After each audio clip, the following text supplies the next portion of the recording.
private Learoyd's story by Rudyard Kipling, and he told a tale chronicles of Gautama Buddha.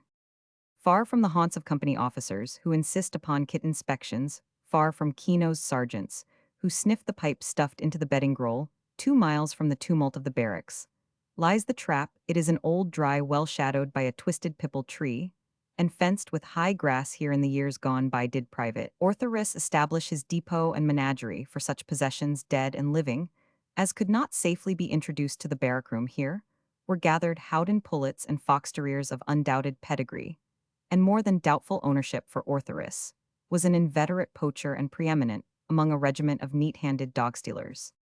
Never again will the long lazy evenings return, wherein Orthoris whistling softly moved surgeon-wise among the captives of his craft at the bottom of the well, when Learoyd sat in the niche giving sage counsel on the management of tykes and mulvaney, from the crook of the overhanging pipple, waved his enormous boots in benediction above our heads, delighting us with tales of love and war and strange experiences of cities and men. Orthoris landed at last in the little stuffed bird shop, for which your soul longed. Learoyd back again, in the smoky stone-ribbed north, amid the clang of the Bradford looms mulvaney grizzled tender, and very wise Ulysses sweltering on the earthwork of a central India line. Judge if I have forgotten old days in the trap. Orthoris, as a loose thinks he gnaws more than other folks, said she wasn't a real Lottie, but a Eurasian, I don't gainsay, as her color was a bit dusky-like. But she was a Lottie. Why, she rode Roman for a carriage, and good osses too, and her air was that oiled as you could see your face in it, and she wore diamond rings and a gold chain, and silk and satin dresses as mun, a cost a deal for it, isn't a cheap shop, as keeps enough o' one pattern to fit a figure like hers. Her name was Mrs. de Sussa, and T.Y. I come to be acquainted why her was along of our Colonel's Lottie's dog Rip. I've seen a vast o' dogs, but Rip was T prettiest picter of a cliver fox terrier. At Ivor, I set eyes on he could do oat you like, but Spiek and T Colonel's Lottie set more store by him, than if he had been a Christian she had bairns of her on, but they was I England. And Rip seemed to get all T Coodlin and Pet as belonged to a bairn by good right. But Rip were a bit on a rover, and he'd a habit o' breakin' out o' barracks like, and trottin' round T place, as if he were T cantonment magistrate, coom round, inspectin' the Colonel leathers him once or twice. But Rip didn't care and kept on gooin' his rounds. Why, his tile o' wagon as if he were flag signalin' to T world at large. At he was gettin' on nicely, thank yo. And how's Yosin? And then T Colonel, as was no a sort of a hand. Why, a dog tease him oop, a real clipper of a dog, and it's no a wonder. Yon Lottie Mrs. de Sussa should take a fancy tiv him. There's 10 commandments, says yo mont covet your neighbor's ox nor his jackass. But it doesn't say nout about his terrier dogs, and happen thoughts T reason why Mrs. de Sussa coveted Rip, though she went to church reglar along. Why, her husband, who was so much darker, at if he hadn't such a good coat tiv his back yo, might ha called him a black man, and nut tell a lee nother they said he addled his brass eye jute and he d a rare lot on it. Well, you seen when they teed Rip up, T poor odd lad didn't enjoy very good health, so T Colonel's Lottie sends for me, as ad a nom for bane knowledgeable about a dog and axes what's ailin' why him. Why, says I, he's gettin' T mopes, and what he wants is his liberty and company, like T rest on us, while happen a rat or two ud liven him oop. It's low mum, says I, is rats, but it's T nature of a dog, and so as cuttin' round and meetin' another dog or two, and passin' tea time o' day, and heaven, a bit of a turn-up. Why, him like a Christian. So she says her dog mont niver fight, and no a Christians iver fought. Then what's a soldier for, says I, and I explains to her T contrary qualities of a dog, at when yo come to think on't is one o' T curiousest things, as is for they larn to behave thersons like gentlemen born fit for T fost o companythy. Tell me T Witty herself is fond of a good dog, and gnaws one when she sees it as well as ony body. Then on T other hand, 8 when round after cats and get mixed oop I all manners o blackguardly streetrose and killin', rats and fightin' like divils. T Colonel's Lottie says, well, Learoyd, I don't agree why you, but you're a right in a way o speakin', and I should like yo to tek Rip out a walkin' why you sometimes, but yo mont let him fight nor chase cats, nor do nout orrid in them, was her very wads. So a Rip and me goos out a walkin' o evenin's, he bane a dog, as did credit tiv a man, and I catches a lot o rats, and we he d a bit of a match on, in an odd dry swimmin' bath at back o T cantonments, and it was none so long afore he was as bright as a button again. He d away o flyin' at them big yaller pariah dogs, as if he was a harrow off in a bow, and though his weight were nout, He tuck 'em so sudden like they rolled over like skittles in a halley, and when they coot he stretched after 'em, as if he were rabbitrunin' saw me with cats when he could get tea, cat agot o runnin'. One even in him, and me was trespassin' over a compound wall. After one of them, mongooses at he started, and we was busy grubbin' round a prickly bush. And when we looks up, there was Mrs. de Sussa, why a parasol over her shoulder a watchin' us. Oh, my! She sings out, there's that lovely dog, would he let me stroke him, Mr. Soldier? I he would, mum, says I, for he's fond o' Lottie's company. Coom here rip and spiak to this kind Lottie, and rip seein', at tea, mongoose he de gettin' clean away, cooms up like tea gentleman, he was niver a hopworth shy or awkward. Oh, you beautiful, you pretty dog, she says, clippin' and chantin' her speech, in a way them sort, has oh there on, I would like a dog like you are so very lovely, so awfully pretty, and all thought sort o' talk, at a dog o' sense meb, thinks nout on though he bides it by reason o' his breedin'. And then I meks him jump over my swagger cane, and sheck, hands and beg and lie dead, and a lot o' them tricks, as Lottie's TH's dogs, though I don't hod with it myson for its mackin' a fool, oh a good dog to do such like. And at lung length it cooms out at shed, been throwin' sheep's eyes, as T sayin' is at rip for many a day yo see, her childer was grown up and shed nout mitch to do, and we're a lose fond of a dog so as she axes me, if id tek somethin' to da trink, and we goes into tea drawn room, where her husband was assatin they meks a girt fuss over tea dog, and I has a bottle o all, and he gave me a handful o cigars. So I coomed away, but tea odd lass sings, out, oh Mr. Soldier, please coom again, and bring that pretty dog. I didn't let on to tea Colonel's Lottie about Mrs. de Sussa, and rip.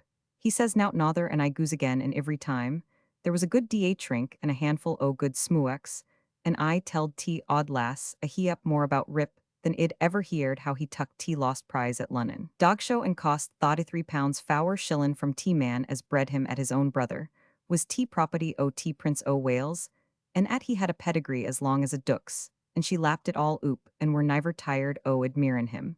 But when tea odd lass took to givin' me money and I see that she were gettin' fair fond about tea dog, I began to suspicion some at ony body may give a soldier tea price of a pint in a friendly way and there's no harm done. But when it cooms to 5 rupees, slipped into your hand sly like why it's what tea lectioneerin'. Fellows calls bribery and corruption, specially when Mrs. de Sussa threwed hints how tea cold weather would soon be over, and she was goin' to Munsori Pahar, and we was goin' to Rawalpindi, and she would niver see, rip any more onless somebody she knowed on would be kind tiv her. So I tells Mulvaney and Orthoris, all tea tall throw beginnin' to end. Tea's larceny that wicked od Lottie Mones, says T Irishman Tea's felony, she is seducin' ye into my friend Learoyd, but ill perdect your innocence ill save ye from the wicked wiles. Av that wealthy ood woman and ill go wid ye this even in, and spake to her the words av truth and honesty. But Jock says he waggin' his head twas not like ye to cape all that. Good da trink and thim fine cigars to yourself, while Orthris here and me have been prowlin' round wid throats as dry as lime kilns, and nothin' to smoke. But canteen plug, twas a dirty thrick to play on a comrade, for why should you Learoyd be balancin' yourself, on the butt av a satin chair, as if Terence Mulvaney was not the aquil av anybody who thrades in jute. Let alone me sticks in Orthris, but that's like life, them Watts really fitted to decorate society, get no show, while a blunderin' Yorkshireman like you. Nay, says I, it's none o tea blunderin' Yorkshireman, she wants its rip he's tea gentleman this journey. So a tea next day Mulvaney, and Rip and me goes to Mrs. de Sussa's and tea Irishman Bain. A stranger she were a bit shy at fost. But yove heard Mulvaney talk and yo may believe, as he fairly bewitched tea, odd lass wal, she let out at she wanted to tek Rip away why her to Munsori Pahar. Then Mulvaney changes his tune and axes her solemn like, if shed thought o tea consequences o gettin' too poor. But honest soldiers sent tea Andemming Islands. Mrs. de Sussa began to cry, so Mulvaney turns round op in tea other tack and smooths her down allowin'. At Rip ud be a vast better off in tea hills than down I Bengal, and 'twas a pity he shouldn't go wheer he was so well beliked. And so he went on backin' and fillin' and workin' up Todd lass, while she fell as if her life warn't worth nout if she didn't have tea dog. Then all of a sudden he says, but ye shall have him marm for I've a feelin' heart, not like this cold-blooded Yorkshireman, but 'twill cost ye not a penny less than 300 rupees.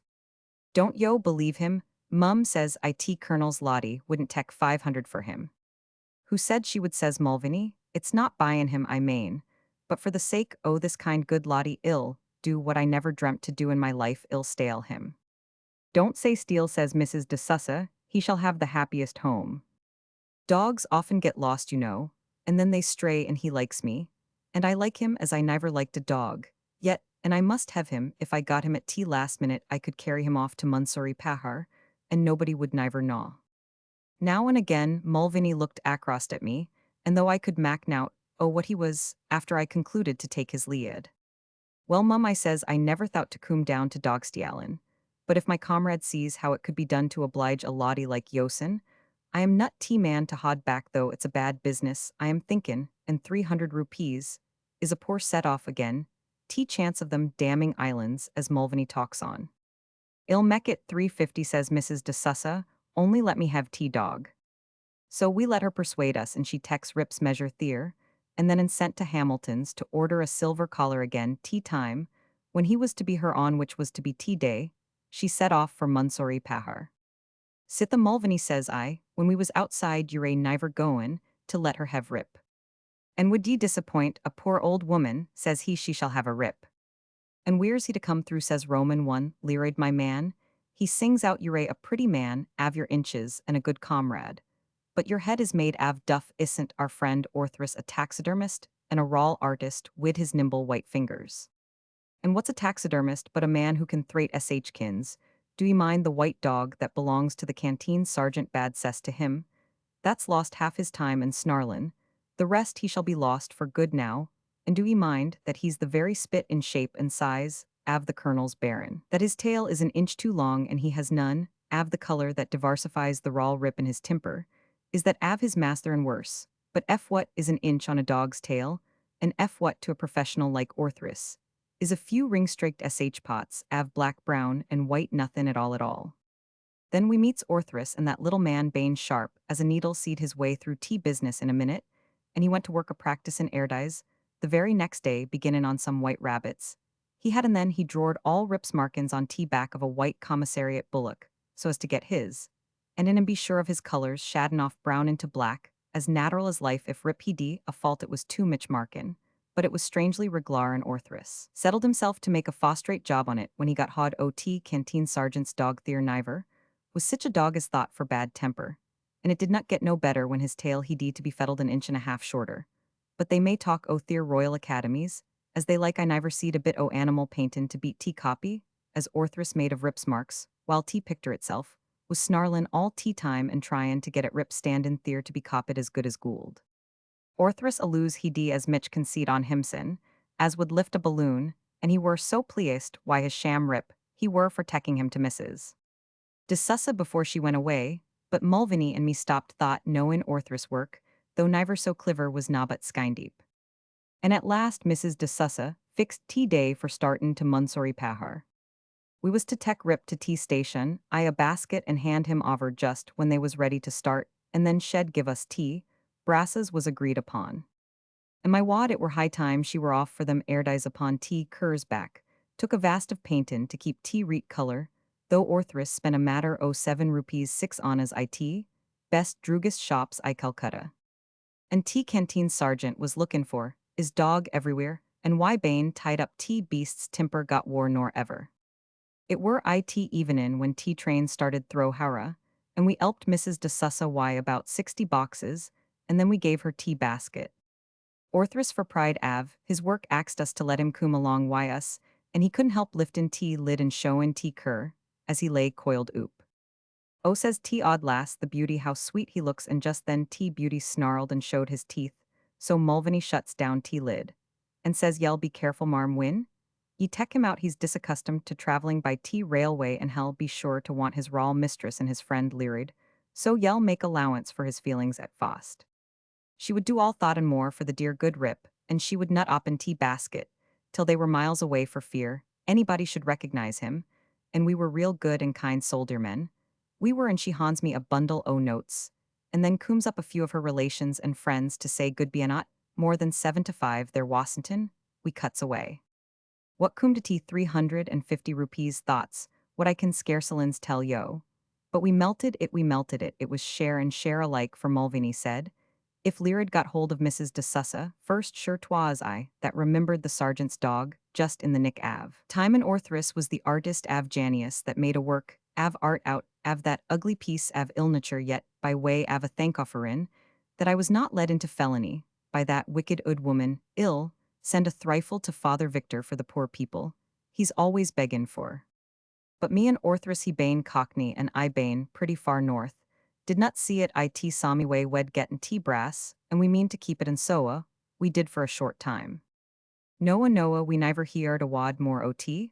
Odd lass our rigment went to Pindy and tea canteen sergeant.